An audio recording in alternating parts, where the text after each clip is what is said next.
नमस्कार, commodity roundup में आपका स्वागत है। मैं हूं मनीषा गुप्ता। बात हम आज करेंगे गुआर की, जहां पर फसल को लेकर काफी कशमकश है, खींचातानी भी है।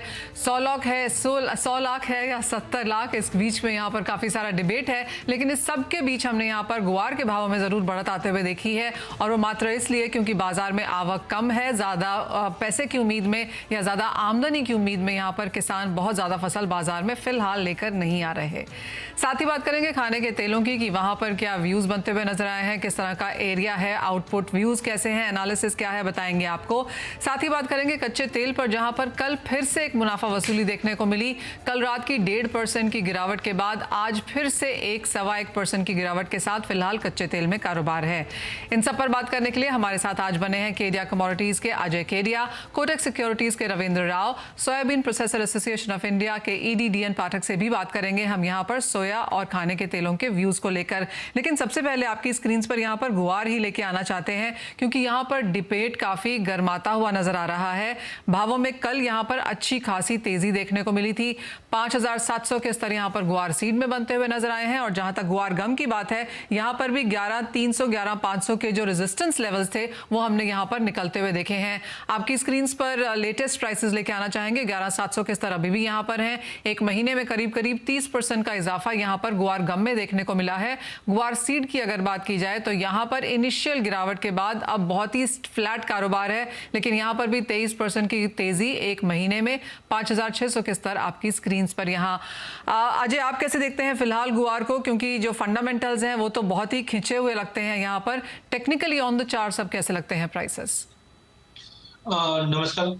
बिल्कुल, अगर हम देखें तो फंडामेंटल काफी स्ट्रांग थे। जैसे हमने अक्टूबर के गवार सेमिनार में भी कहा था कि अक्टूबर की थोड़ी बहुत गिरावट के बाद नवंबर से मार्केट स्पट आउट होता हुआ दिखाई देगा, और हमने देखा कि ग्लोबल मार्केट में भी धीरे धीरे रिसेशन का जो फियर है वो ऑफसेट हो गई। टेक्निकली सबसे पहले अगर हम गवार गम की बात करते हैं तो यहाँ पे एक हमने देखा है कि फ्लैग पैटर्न बना हुआ है 11,650 के ऊपर। ये एक्चुअल में एक मंथली बेस पे अच्छा खासा ब्रेकआउट रहेगा, जो 13,500-14,000 के लेवल की तैयारी करवाएगा। बट जो पिछले 15 दिन के अंदर एकाएक हमने जो बड़ा जंप देखा है, ये थोड़ा सा जस्टिफाइड नहीं है। तो आई थिंक इतने बड़े रैली के बाद एक पुलबैक जरूर बनता है, जहां पे हम देखते हैं कि 10,500 10,600 तक का एक शॉर्ट टर्म थोड़ा पुलबैक देखने मिल सकता है। दैट डजंट मींस कि फंडामेंटल में कोई बहुत ही बड़ा चेंज आ गया। ट्रेंड पॉजिटिव ही है, बट टेक्निकली जैसे हम बोलते हैं कुछ रिट्रेस होना बहुत जरूरी है। तो आई थिंक थोड़ा सा एक रिट्रेसमेंट हो सकता है अगले 2-5 दिनों के अंदर, बट अगले हफ्ते से ये रैली फिर से स्टार्ट होगी। अगर हम फरवरी मार्च तक की बात करें तो I am very much bullish कि ये 13,500 से 14,000 तक का लेवल गवार गम में दिखा देगा। वहीं गवार सीड में भी जो इंपॉर्टेंट ट्रिगर पॉइंट था वो 5200 का था, और हमने बिल्कुल 5200 से एक अच्छा खासा ब्रेकआउट आते हुए देखा। हमें लगता है एज ऑफ नाउ प्राइसेस 5850 5900 को तोड़ने में थोड़ा सा कंसर्न्स रखेगा, बट इन ऑल एक पुलबैक का 5350 तक का लेवल बनता है, तो which is again going to be a good buying position. जो ऊपर में हमें लगता है 6500 तक का लेवल हम फरवरी तक देख पाएंगे। ज्यादा हेस्टीली चढ़ के मत बाई कीजिए, मार्केट धीरे धीरे वापस मिलता हुआ दिखाई देगा। डिमांड चारों तरफ से इंप्रूव होते हुए दिखाई दे रही, क्योंकि ये इंडस्ट्रियल कमोडिटी है। अजय, जैसे आपने कहा कि एक उठापटक यहाँ पर बाजार में जारी रह सकती है, आपने बहुत सारे लेवल्स भी दिए। अगर एक रेंज यहाँ पर बता सकें कि अगले एक महीने में इस रेंज के बीच में यहाँ पर सीड और गम कारोबार करेंगे तो वो क्या होगी? बिकॉज जिस तरह की तेजी यहाँ पर बनते हुए नजर आई है, क्या ये चार्ट्स पे ओवरबॉट है एज ऑफ नाउ? क्योंकि 5 महीने के हाईज पे सीड और इस साल के हाईएस्ट लेवल पे गम फिलहाल कारोबार कर रहा है। चाहता हूं कि अगर हम पिछले 15 दिन की ही बात करें तो 15 दिन में एकाएक जो बड़ा जंप आया था, थोड़ा चार्ट को रिलैक्स होने का टाइम रिक्वायर्ड है। अगर मैं लेवल्स की बात करूं तो I think 5150 is going to be very strong support for guar seed, and higher side पे अगर हम बात करें तो 6200 तक का लेवल रहेगा। वहीं गवार गम में मुझे लगता है कि वॉलिटिलिटी वैसे भी ज्यादा रहती है, क्योंकि बीटा इसका अच्छा है। तो आई थिंक डाउन साइड में 10,350 से 400 तक का एक सपोर्ट रहना चाहिए, एंड हायर साइड में अगर हम बात करें तो 12,400 का लेवल रहेगा। एक खास चीज इसमें रहेगी गोल्ड, जैसे हम लोग गोल्ड सिल्वर में रेशियो देखते हैं, वैसे गवार से गवार गम की रेशियो की बात करें, अब ये 2 के ऊपर अच्छे से आ चुका है, और टेक्निकली ये और बढ़ता हुआ दिखाई दे रहा है, विच क्लियरली शोज कि गवार गम की डिमांड जो है वो और अच्छी रहेगी। तो आउट परफॉर्मेंस वाइज देखें तो we are more bullish on gum rather than guar seed. Kotak Securities के रविंद्र राव भी हमारे साथ चर्चा में जुड़ रहे हैं और शुरुआत हम यहां पर कच्चे तेल के साथ करेंगे, जहां पर ऊपरी स्तरों पर हमने रेजिस्टेंस बनता हुआ देखा और मुनाफा वसूली कल और आज भी जारी है। रविंद्र, कैसे देखते हैं आप? क्योंकि एक तरफ तो यूएस में इन्वेंट्रीज कच्चे तेल की बढ़ी हैं, उसका शायद फर्क है। दूसरा जो दुर्जबा पाइपलाइन है वहां पर जो रिजम्पशन हो गई है उसका भी प्रीमियम बाजार से हटता हुआ नजर आया है। इंपॉर्टेंट पॉइंट ये भी है कि 90 के लेवल्स यहाँ पर होल्ड करते हैं। आप कैसे देखेंगे स्ट्रैटेजीज? Good morning Manisha. जी हाँ, आई थिंक इन्वेंट्री थोड़े से मिक्स्ड है। हालांकि क्रूड इन्वेंट्रीज तो गिर के आए थे, बट जो प्रोडक्ट इन्वेंट्रीज है उसमें हमने एक बढ़त देखी थी। आई थिंक उस वजह से क्रूड को एक सपोर्ट नहीं मिला। I think the major factor is जो जियोपॉलिटिकल प्रीमियम बिल्ट इन हुआ था आफ्टर जो पॉलिश टेरिटरी में जो मिसाइल अटैक हुआ था। आई थिंक उसे अभी नेगेट किया गया है और I think that has taken out the premium of from crude, और उस वजह से हमने एक फॉल देखा है क्रूड में। एंड आई थिंक ये फॉल थोड़ा सा कंटिन्यू रह सकता है क्योंकि कोई भी पॉजिटिव फैक्टर्स नहीं है। आई थिंक सप्लाई टाइटनेस अभी भी कंसर्न है, बट उससे बड़ा कंसर्न डिमांड है, क्योंकि चाइना में अभी भी कोविड केसेस बढ़ रहे हैं।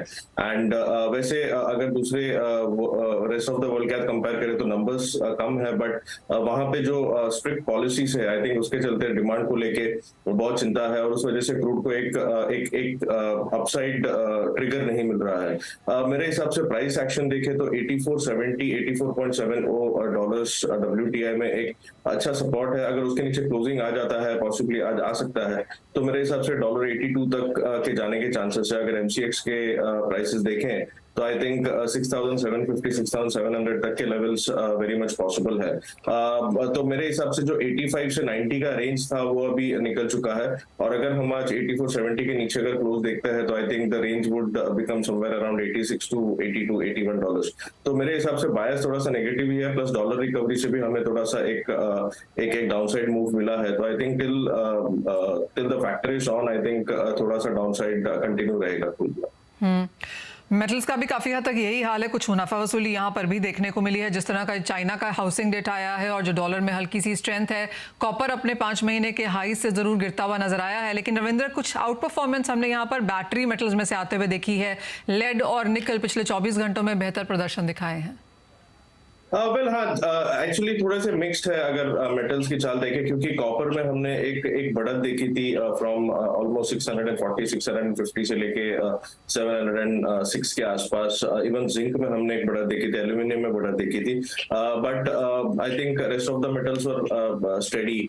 तो मेरे हिसाब से वही हम करेक्टिव मूव अभी थोड़ा सा कॉपर और जिंक में देख रहे हैं, लेकिन मेरे हिसाब से this is just a correction. Dollar जो रिकवरी हुई है आई थिंक उसकी वजह से थोड़ा सा एक करेक्टिव मूव है। अदरवाइज आई थिंक इसमें लोअर लेवल्स पे हमें फिर से एक बार सपोर्ट देख सकते हैं। तो मुझे लगता है कि लोअर लेवल से फिर से एक बार इसमें बाइंग लौट सकती है। कॉपर में आई एम क्वाइट ऑप्टिमिस्टिक। मुझे लगता है कि अराउंड 725 तक के लेवल्स कॉपर में अभी भी पॉसिबल है। सो इंट्राडे पर्सपेक्टिव से there is a possibility it might come down till 680 678 levels, but वहां से बाइंग आनी चाहिए। इवन जिंक में मेरे हिसाब से 266 265 तक के लेवल्स पॉसिबल है, बट वहां से एक बार बाइंग फिर से रीइमर्ज हो सकती है। सो ओवरऑल मुझे लगता है कि ओवरऑल बेस मेटल पैक्स में अभी भी स्ट्रेंथ है, सो lower level buying is suggested. Alright, खरीदारी यहाँ पर मेटल्स में अभी भी करके चलनी चाहिए। बात अब यहाँ पर सोने चांदी की कर लेते हैं, क्योंकि ये एक और हफ्ता है और दूसरा ऐसा लगातार हफ्ता है जहाँ पर बढ़त जारी है। सोने के भावों में 53,000 तक के लेवल्स यहाँ पर अभी भी होल्ड कर रहे हैं। कैसे देखते हैं आप अजय गोल्ड के प्राइसेस को करंट लेवल्स पे?